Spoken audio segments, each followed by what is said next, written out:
할렐루야. 오늘도 우리 하나님 아버지와 주 예수 그리스도로부터 은혜와 평강이 여러분의 삶과 가정 위에 함께하기를 기도합니다. 말씀을 시작하기 전에 잠깐 영상 하나를 보도록 하겠습니다. 롯데 더블 비앙코라는 아이스크림 광고 영상인데요, 추억의 광고입니다. 우리 영상 잠깐 보도록 하겠습니다. 롯데 더블 비앙코. 어떻게 먹는지 시범이 있겠다. 먼저 밑뚜껑 딴다. 숟갈 나오지. 세 번째 손가락에 낀다. 다음 윗뚜껑 딴다. 아이스크림은 가능한 한 부드럽게 즐겨라. 밑에 샤베트 나오지. 여기에 입가심이나 숟갈을 써라. 롯데 더블 비앙코. 저도 못 먹나. 네, 이 광고 여러분 기억나시나요? 네, 20년도 전의 광고입니다. 제가 이 광고 영상을 여러분에게 보여드리는 것은요, 아이스크림을 홍보하려고 하는 것이 아닙니다. 광고의 그 마지막에 보면요, 맛있는 아이스크림을 줘도 어떻게 먹는지 몰라서 헤매는 한 장병의 모습이 나옵니다. 그리고 마지막 대사가 악권인데요, 저도 못 먹나. 근데 여러분, 하나님의 은혜 앞에서는 우리의 모습이 이렇습니다. 주님이 은혜를 막 쏟아 부어 주셔도 우리가 믿음이 없어서 그 은혜를 못 누리고 살아간다는 겁니다. 광고 영상에는 아이스크림 먹는 법으로 윗뚜껑 따고 밑뚜껑 따고 숟가락 손에 끼우고 조금 복잡하긴 한데요, 여러분, 은혜는요 그냥 믿기만 하면 부어지는 겁니다. 믿으면 됩니다. 그런데 그걸 못합니다. 아이스크림 못 먹고 헤매는 마지막 장병의 모습 보니까 답답하시죠? 저렇게 간단한 걸 왜 못 먹나. 근데 여러분, 믿기만 하면 다 된다고 하시는데 그것을 믿지 못해 걱정하고 염려하고 있는 우리의 모습을 보는 하나님의 마음도요 답답하십니다. 오늘 예수님은 말씀하십니다. 누구든지 목마르거든 내게로 와서 마시라. 목이 마르면 와서 마시라는 겁니다. 이 얼마나 큰 은혜입니까? 그런데 안타까운 것은요, 목은 마른데 못 마십니다. 왜냐하면 믿음이 없어서요. 37절에서 누구든지 목마르거든 내게로 와서 마시라라고 주님이 서서 외치실 때는요, 주님은 우리가 목마르다라는 것을 알고 계신 겁니다. 여러분, 우리는요 목이 마릅니다. 제가 목회를 하면서 또 여러 사람을 만나면서 느끼는 것은요, 우리 모두는 다 목마른 존재들이라는 겁니다. 흔히들 사람들은 살면서 이것만 해결되면 행복할 수 있을 텐데 하고 생각하지만 그 문제가 해결되면 과연 행복할까요? 아닙니다. 또 다른 문제와 어려움들로 걱정하고 근심하며 살아갑니다. 가끔 그런 말씀을 하시는 분이 계십니다. 저 집사님은, 저 권사님은 정말 아무런 걱정도 없이 늘 평안할 것 같다고. 그런데 여러분, 겉보기에는 아무런 문제도 없고 부러울 정도로 모든 것을 다 갖춘 것 같아 보일지 모르지만 그런 사람들 역시 목말라 합니다. 그리고 그런 사람들 역시 남들에게 말 못할 아픔과 상처와 눈물을 품고 살아갑니다. 아닌 척해도, 괜찮은 척해도 아프고 외롭고 힘듭니다. 왜냐하면 우리는요 연약하고 부족한 존재들이기 때문입니다. 제가 전도사 시절 주일학교 교사로 함께 사역했던 젊은 집사님이 계셨습니다. 명문 대학을 나왔고 부유한 집에서 아무런 걱정 없이 자란 분입니다. 그리고 결혼을 했습니다. 남편은 대기업 연구원이었고 장래가 촉망받는 인재였습니다. 물론 시댁도 소위 말해 이름만 대면 알 수 있는 그런 권세가 집안이었습니다. 첫 신혼집을 서울 여의도에 있는 50평이 넘는 아파트에서 시작할 만큼 모든 상황과 조건들이 다른 사람들에게 너무나도 부러운 그런 가정이었습니다. 거기다 집사님 키도 크시고 늘씬하고 예뻤어요. 남편 역시 훈남이었습니다. 어디 하나 흠잡을 것 없는, 객관적으로 보기에는 너무나도 완벽한 가정이었습니다. 그렇기 때문에 믿음도 좋았습니다. 그 바쁜 와중에도 주일학교 교사로 헌신할 만큼 신실하고 성실했습니다. 그러던 어느 날 이 집사님 댁에 신방을 갔습니다. 은혜롭게 예배를 마치고 간단히 다과를 나누는데 갑자기 이 집사님이 눈물을 주르륵 흘리시는 겁니다. 순간 너무 당황해서 왜 그러시냐고 물으니까 아무 말도 안 하세요. 순식간에 일어난 일이라 다들 어찌할 바를 몰라 하고 있는데 그제서야 집사님이 울먹이면서 하시는 말이 목사님 너무 힘들어요 라는 짧은 탄식이었습니다. 그 마음속에는 채워지지 않는 공허함이 있었던 겁니다. 불면증과 우울증으로 힘겹게 하루하루 버티고 계셨습니다. 제가 그때 느꼈던 것은요, 우리 모두에게는 목마름이 있다라는 겁니다. 아무리 재산이 많아도, 아무리 세상에서 잘 나가고 형통해 보여도, 괜찮은 척해도 아닌 척해도 아프고 힘들고 목이 마릅니다. 그래서 오늘 주님은요, 우리에게 말씀하십니다. 누구든지 목마르거든 내게로 와서 마시라. 우리의 목마름을 채울 수 있는 분은요, 오직 예수 그리스도밖에 없는 줄 믿습니다. 마커스의 주는 완전합니다라는 찬양이 있습니다. 개인적으로 제가 참 좋아하는 찬양인데요, 그 찬양의 가사를 보면 이렇습니다. 주님, 우리는 연약합니다. 우린 오늘을 힘겨워합니다. 쥐뜻 이루며 살기에는 부족합니다. 우린 연약합니다. 주님, 우리는 넘어집니다. 오늘 하루 또 실수합니다. 주의 긍휼을 구하는 죄인입니다. 우린 주만 바라봅니다. 한없는 주님의 은혜 온 세상 위에 넘칩니다. 가릴 수 없는 주 영광 온 땅 위에 충만합니다. 주님만이 길이 오니 우린 그 길 따라갑니다. 그날에 우리를 이루실 주는 완전합니다. 그래요, 우리는요 연약합니다. 오늘을 힘겨워하고요, 주님의 뜻을 이루며 살기에는 부족한 존재들입니다. 그래서 쉽게 넘어지고 실수합니다. 정말 주님의 긍휼을 구하는 죄인들입니다. 그래서 주님의 그 은혜 없이는 살아갈 수 없는 우리에게는 그런 목마름이 있습니다.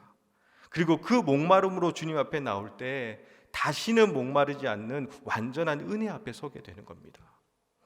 성 어거스틴은요 이런 말을 했습니다. 하나님은 우리를 하나님을 향해서 살도록 창조하셨으므로 우리 마음이 하나님 안에서 안식할 때까지는 편안하지가 않습니다. 직역을 하다 보니까 조금 말이 어려운 것 같은데요, 쉽게 말하면 이런 겁니다. 우리는 하나님을 향해서 살도록 창조되었다라는 겁니다. 그래서 우리는요 하나님 안에 있지 않으면 불안할 수밖에 없는 존재들이라는 겁니다. 따라서 세상의 그 어떤 것도 우리의 영혼의 목마름을 채워줄 수가 없습니다. 오직 주님만이 우리를 온전케 하십니다. 그래서 우리는요 삶의 그 어떤 순간에도 주님을 갈망해야 됩니다. 다윗의 시로 잘 알려진 시편 63편 말씀을 보면요 정말 하나님을 갈망하는 모습이 역력히 묻어나옵니다. 시편 63편 1절 2절 말씀입니다. 제가 읽어드릴게요. 하나님이여 주는 나의 하나님이시라. 내가 간절히 주를 찾되 물이 없어 마르고 황폐한 땅에서 내 영혼이 주를 갈망하며 내 육체가 주를 앙모하나이다. 내가 주의 권능과 영광을 보기 위하여 이와 같이 성소에서 주를 바라보았나이다. 아멘. 하나님이여 주는 나의 하나님이시라. 내가 간절히 주를 찾되 물 없이 마르고 황폐한 땅에서 내 영혼이 주님을 갈망한다는 겁니다. 그래서 주님의 영광과 권능을 보기 위해서 주님의 성소로 나와 주님을 바라봅니다. 타는 목마름으로 주님을 갈망하며 주님의 성소로 나왔습니다. 그런데 놀라운 것은요 그 다음에 이어지는 말씀입니다. 시편 63편 3절 4절 말씀입니다. 우리 화면을 참조해서 같이 한 목소리로 읽도록 하겠습니다. 주의 인자하심이 생명보다 나음으로 내 입술이 주를 찬양할 것이라. 이러므로 나의 평생의 주를 송축하며 주의 이름으로 말미암아 나의 손을 들리이다. 아멘. 목마름으로 하나님을 찾고 구할 때 하나님이 그 영혼을 만족해 하십니다. 여러분 누구라도 괜찮습니다.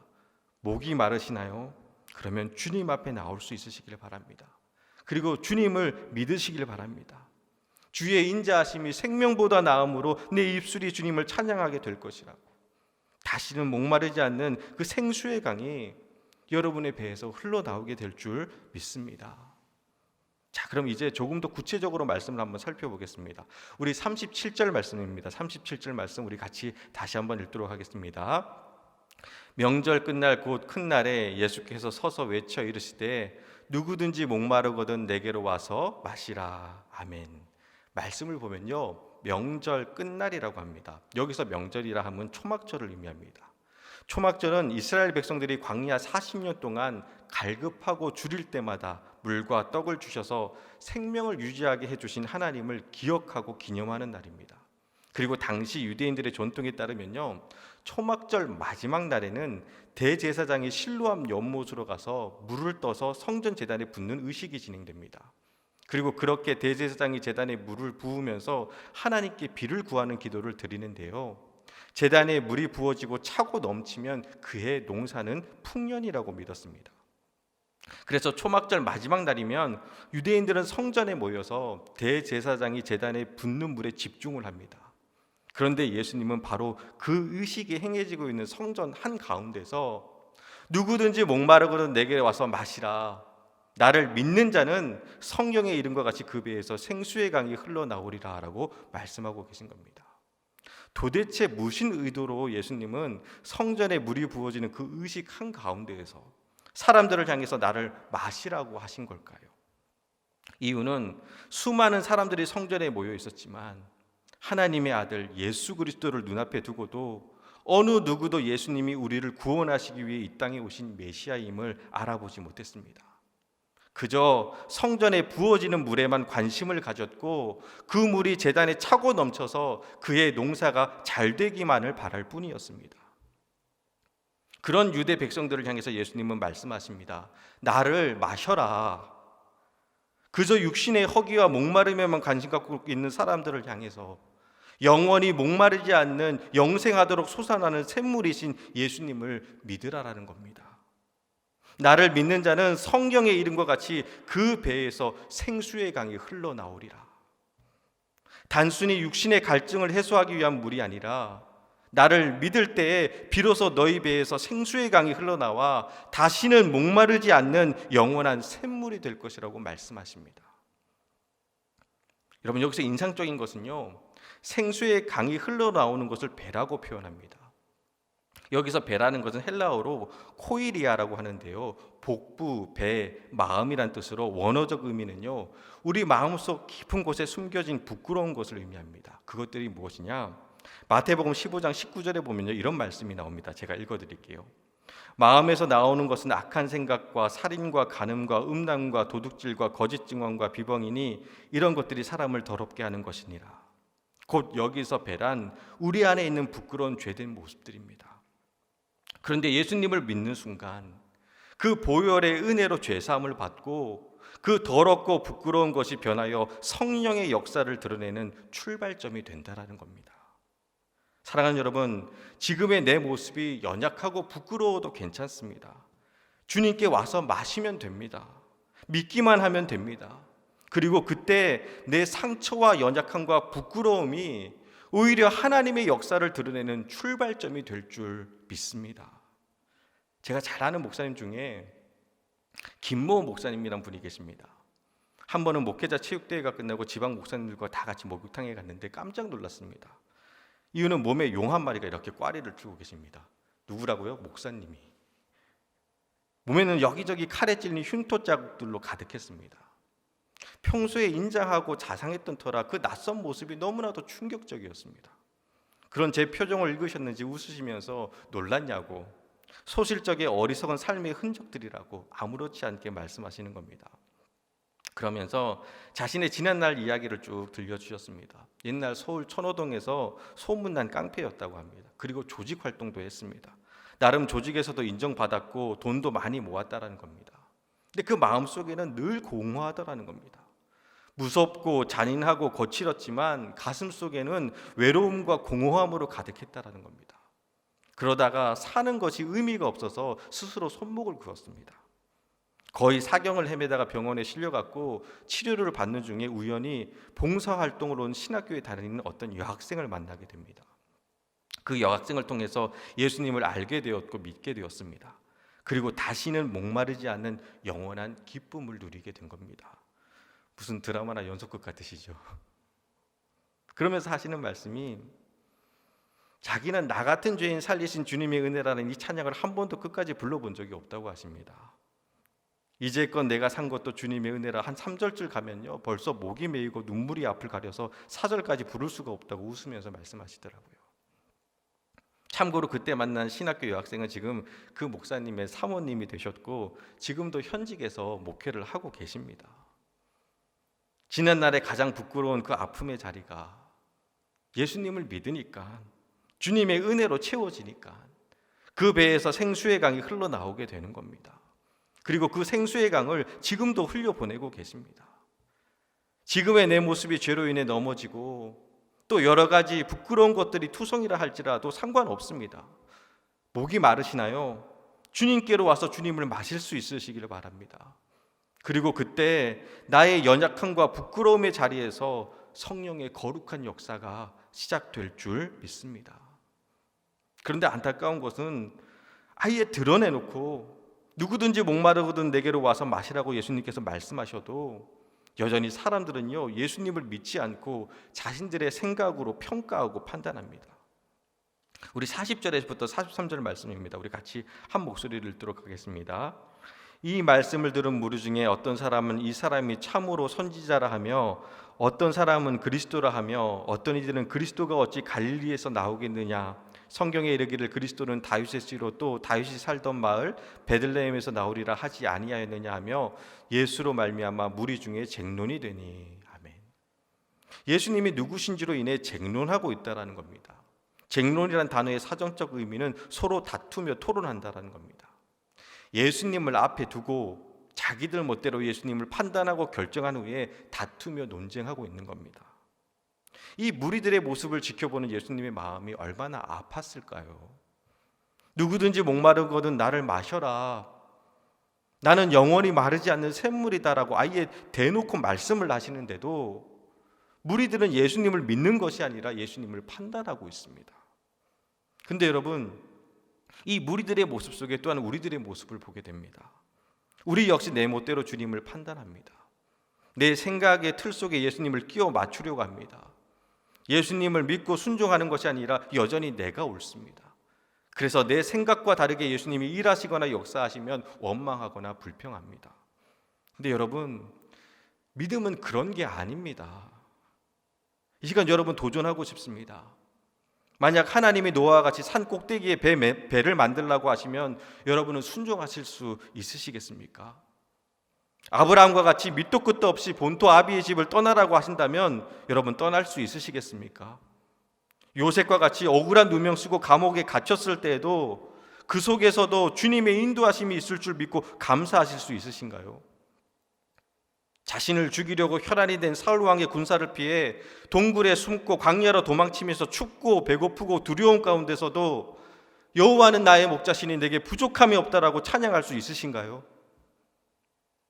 여러분, 믿음 생활은요, 머리가 아니라 가슴으로 하는 겁니다. 도무지 이해가 되지 않고 납득되지 않아도 하나님이 하라고 하시면 하는 겁니다. 그런데 많은 그리스도인들이 그것을 못합니다. 믿으면 되는데 그 뒤에는 하나님께서 다 역사하시는데 그게 안 되는 겁니다.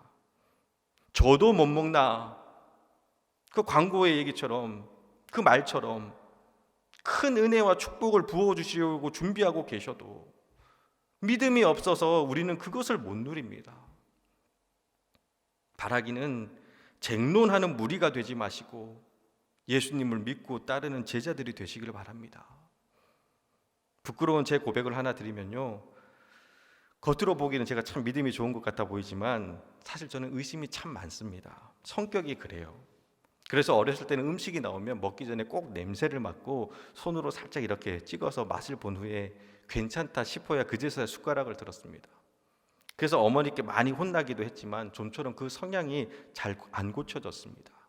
그리고 그런 성향이다 보니 믿음에 있어서도 부흥회 때 목사님이 그냥 믿습니까? 하면 우리는 믿습니다 하고 답하잖아요. 근데 저는 그게 안 되는 겁니다. 납득이 되어야 믿어집니다.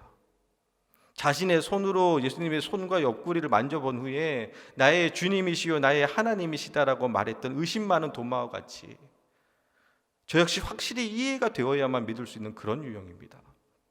그러다 보니 생각이 많습니다. 또 그러다 보니 기도를 하면서도 늘 차선책을 염두에 두었습니다. 하나님을 믿는다고 했지만 온전히 믿지 못했습니다. 근데 그것을 목회를 시작할 때 하나님이 제일 먼저 깨트리시더라고요. 제가 첫 목회를 시작한 것은 충청북도 단양군 어상천면 덕문군이었습니다. 당시는 결혼도 안 했던 터라 이삿짐이라기보다는 정말 책 보따리 하나, 이불 보따리 하나, 옷 보따리 하나 해서 1톤 용탈 트럭에 싣고 아무런 연고도 없는, 한 번도 가본 적 없는 곳에 가게 되었습니다. 저녁 7시쯤밖에 안 되었는데 컴컴한 겁니다. 심지어 가로등까지 다 끕니다. 가로등이 켜있으면 곡식 알이 안 찬다고 해서 가로등 등불까지 다 꺼버립니다. 시골 사시는 분들은 아실 거예요. 밖에는 칠흑 같은 어둠이 깔리고 산 짐승 소리가 들리고 정말 유배에 온 것 같은 그런 느낌 있잖아요. 아골골짝 빈들에도 복음 들고 가오리라 말은 했지만 아무도 없는 빈들에 홀로 버려진 것 같은 그런 처량함과 외로움과 정박함에 그냥 눈물이 핑 돌더라고요. 밤새 뒤척이다가 잠도 안 오고 그러다 거의 뜬 눈으로 밤을 지새우고 첫 새벽 설교를 하기 위해서 일찍 교회에 나왔습니다. 아무도 없는 낯선 교회에 혼자 우두커니 앉아서 이제 어떡하나 하고 고민을 하고 있는데 제 마음속에 들려오는 주님의 음성이 있었습니다. 그것은 나를 믿느냐라는 물음이었습니다. 사실 이 물음은요, 교회에 처음 나온 새가족이나 믿음 생활한 지 얼마 안 되는 초신자에게 물어볼 법한 질문이잖아요. 내가 나를 믿느냐? 그런데 신학대학 나오고 대학원까지 6년 동안 신학을 공부했고 오랫동안 전도사 사역을 했던, 그리고 이제는 담임자로서 한 교회를 맡게 된 목회자에게 물어볼 질문은 아니잖아요. 나를 믿느냐? 그런데 더 황당한 것은요, 그 물음에 답이 안 나오는 겁니다. 사실 그때 제 모습이 가장 놀란 건 바로 저였습니다. 예수님을 믿는다고, 그래서 내 삶을 주님께 드린다고 했지만 온전히 예수님을 믿지 않았던 겁니다. 그리고 그때 가슴으로부터, 머리가 아니라 가슴으로부터 나는 예수님을 믿습니다, 진실한 고백을 드리게 되었고, 정말 제 배에서 생수의 강이 흘러나오는 것 같은 깊은 성령의 역사를 경험했습니다. 두려움과 외로움과 걱정과 근심은 다 사라지고 다시는 목마르지 않는 영원한 기쁨과 감사로 채워졌습니다. 사랑하는 여러분, 주님이 우리에게 정말 원하시는 것은요, 대단한 뭔가가 아니었습니다. 나를 믿느냐라는 겁니다. 여러분은 지금 얼마나 예수님을 믿고 계신가요? 나는 믿습니다라는 말은요, 라틴어로 크레도라고 하는데 그 의미는 나의 심장을 바친다라는 겁니다. 나는 믿습니다라는 말 속에는 이미 주님을 향해 내 심장을 드렸다라는 겁니다. 여러분, 믿음은 그런 겁니다. 그리고 그 믿음 위에 하나님께서는 놀라운 성령의 기름 부으심으로 역사하십니다. 저는 지금도 하루를 시작할 때 나는 예수님을 믿습니다라는 고백으로 시작합니다. 여러분, 한번 저 따라 해볼게요. 나는 예수님을 믿습니다. 당연한 것이고 마땅한 것이고 익숙한 것이지만 이 진실한 고백 위에 우리 배에서 생수의 강이 흘러나오게 될 줄 믿습니다. 여러분, 우리는 다 목이 마릅니다. 남들에게 말 못하는 아픔과 상처가 있습니다. 부끄럽고 연약한 부분도 있습니다. 걱정과 염려와 두려움 속에 살아가고요, 고난과 시련은 계속해서 쉬지 않고 우리에게 찾아옵니다. 그래서 목이 마릅니다. 바라기는 그 목마름으로 주님을 찾을 수 있으시기를 바랍니다.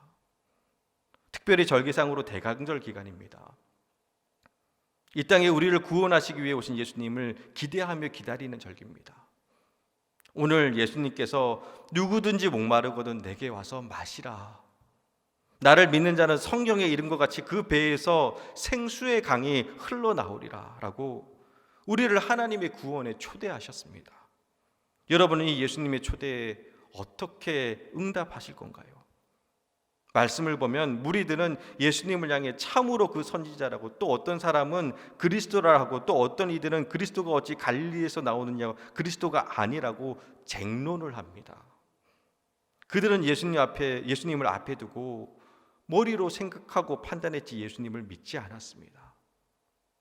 바라기는 대강절을 보내며 그저 머리로 예수님은 그리스도시고 나의 주인이시고 나의 구원자이십니다라는 입술의 고백으로 그치는 것이 아니라 가슴으로 나는 예수님을 믿습니다 라고 고백하며 지금도 나와 함께 하시는 임마누엘의 은혜를 누리는 귀한 시간이 되시기를 소원합니다. 그리고 그때 나의 가장 부끄러운 배, 여러분의 삶의 가장 연약하고 부족한 곳에서부터 생수의 강이 흘러나와 상처와 아픔을 고치고 만지시며 세상이 줄 수 없는, 다시는 목마르지 않는 영원한 기쁨과 만족으로 채워주실 줄 믿습니다. 그 믿음으로 우리의 목마름을 채우실 예수님을 기대하며 기다리는 귀한 대강절기가 되시기를 주님의 이름으로 축원합니다.